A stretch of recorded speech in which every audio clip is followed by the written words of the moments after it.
Assalamualaikum warahmatullahi wabarakatuh.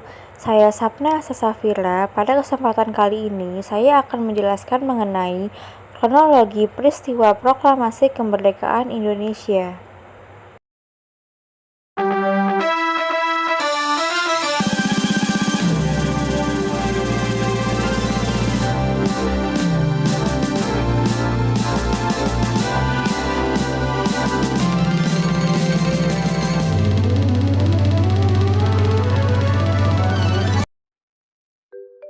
Di sini saya akan menjelaskan mengenai kronologi atau peristiwa sekitaran proklamasi kemerdekaan Indonesia. Peristiwa pertama terjadi pada tanggal 6 Agustus 1945. Pada tanggal 6 Agustus 1945 terjadi pengeboman di kota Hiroshima, Jepang. Pengeboman itu dilakukan oleh Amerika Serikat.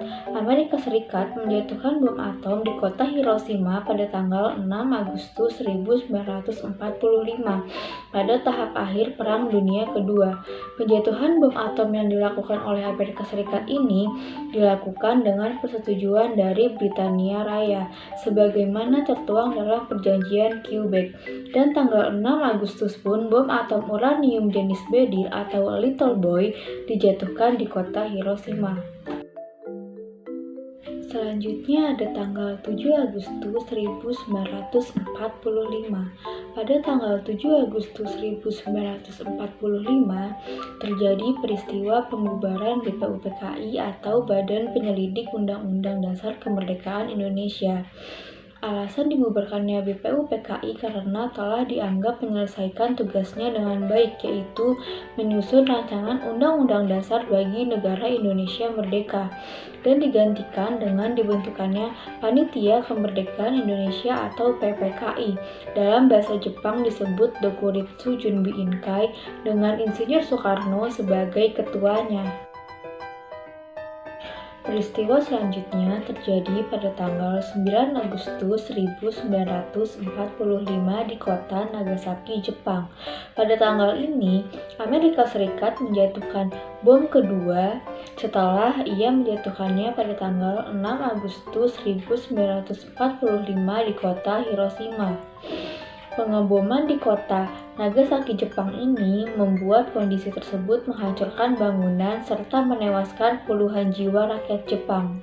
Kematian dan penyakit akibat radiasi terus meningkat selama beberapa dekade berikutnya. Pada tanggal 9 Agustus 1945, setelah pengeboman yang terjadi di kota Nagasaki dan menghancurkan bagian terdalam Nagasaki, antara 60.000 dan 80.000 orang tewas. Sekitar 40% bangunan kota Nagasaki hancur total atau rusak parah. Sejak Perang Dunia Kedua, kota ini telah dibangun kembali dan penting sebagai pusat spiritual bagi gerakan pelanggaran senjata nuklir.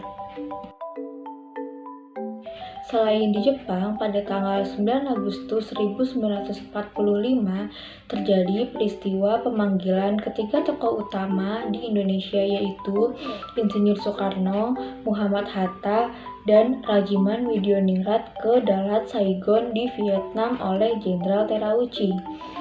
Pada tanggal 12 Agustus 1945, ketiga tokoh penting itu telah sampai di Dalat Saigon, Vietnam. Mereka bertiga bertemu dengan Jenderal Terauchi, yang mana Jenderal Terauchi menyampaikan keputusan pemerintahan Jepang untuk memberikan kemerdekaan bagi bangsa Indonesia. Kapanpun bangsa Indonesia siap, kemerdekaan boleh dinyatakan. Itulah yang diucapkan oleh Jenderal Terauchi kepada pertemuan tersebut. Meskipun demikian, Jepang menginginkan kemerdekaan Indonesia pada tanggal 24 Agustus 1945. Pada tanggal 14 Agustus 1945, ketiga tokoh itu telah sampai ke Indonesia.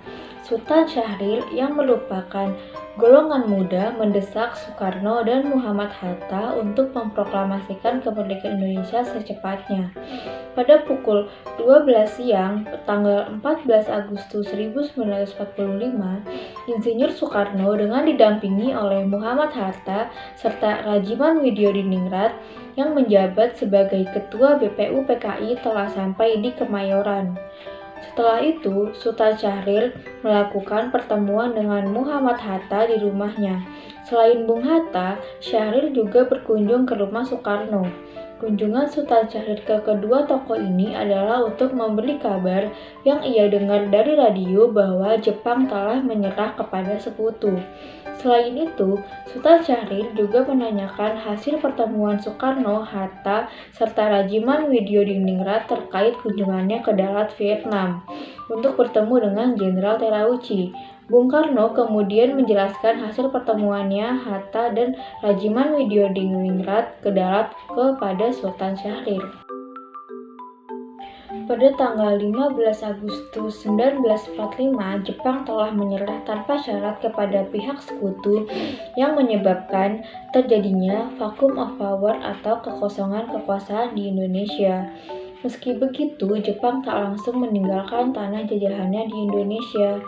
Meskipun Jepang tidak punya lagi hak kuasa atas tanah Indonesia, Jepang tetap menjaga status quo Indonesia dalam kurun waktu 15 Agustus 1945 hingga September 1945. Sebab saat itu tentara sekutu sedang dalam perjalanan ke Indonesia untuk mengambil alih kekuasaan.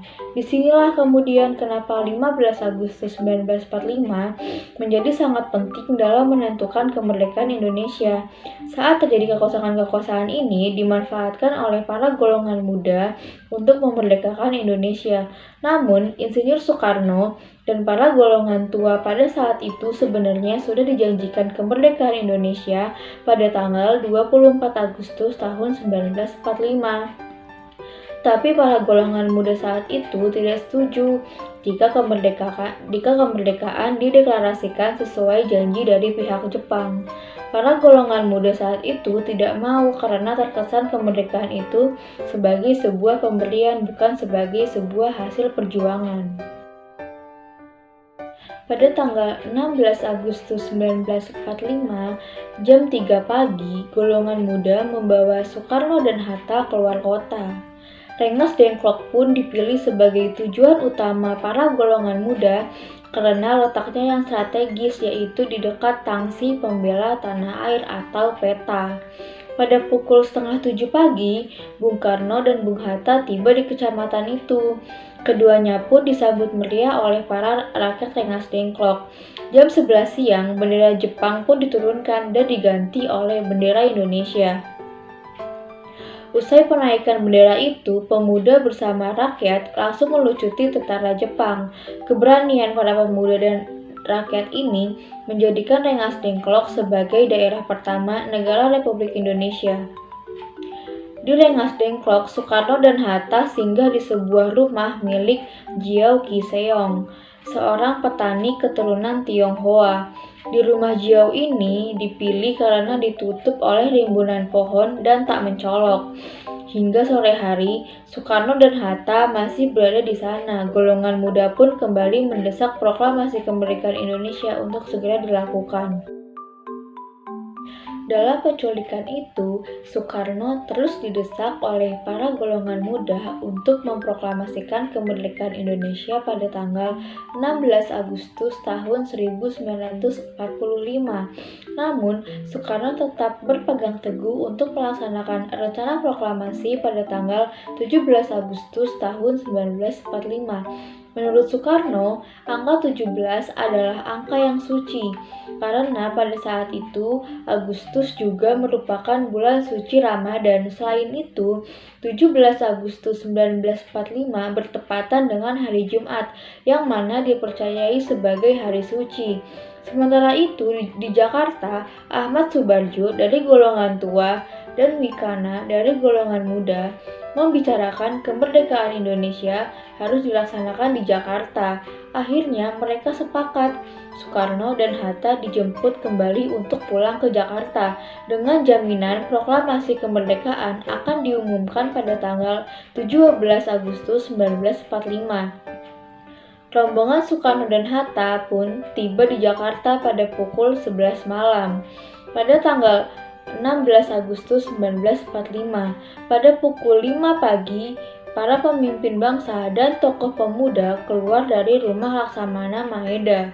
Mereka telah sepakat untuk memproklamasikan kemerdekaan bangsa Indonesia di rumah Soekarno di Jalan Pegangsaan Timur nomor 56 Jakarta pada pukul 10 pagi.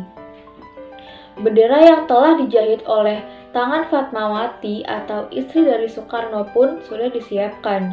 Bentuk dan ukuran bendera tidak standar karena kainnya berukuran tidak sempurna. Sementara itu, rakyat yang telah mengetahui akan dilaksanakannya proklamasi kemerdekaan telah berkumpul. Tepat pada pukul 10 pagi, Soekarno dan Hatta pun atas nama bangsa Indonesia membacakan proklamasi kemerdekaan Republik Indonesia. Setelah kemerdekaan yang terjadi pada tanggal 17 Agustus 1945, terjadilah PPKI yang mengesahkan Undang-Undang Dasar 1945 pada tanggal 8 Agustus. Pengesahan Undang-Undang Dasar ini sebagai dasar negara Republik Indonesia. Secara singkat, dapat disimpulkan bahwa hukum dasar hasil karya BPUPKI itu telah disidang oleh PPKI pada tanggal 18 Agustus 1945 dan dijadikan sebagai naskah rancangan Undang-Undang Dasar Republik Indonesia dan akhirnya disahkan oleh PPKI serta Undang-Undang Dasar 1945 ini yang akhirnya menjadi konstitusi di negara kita saat ini.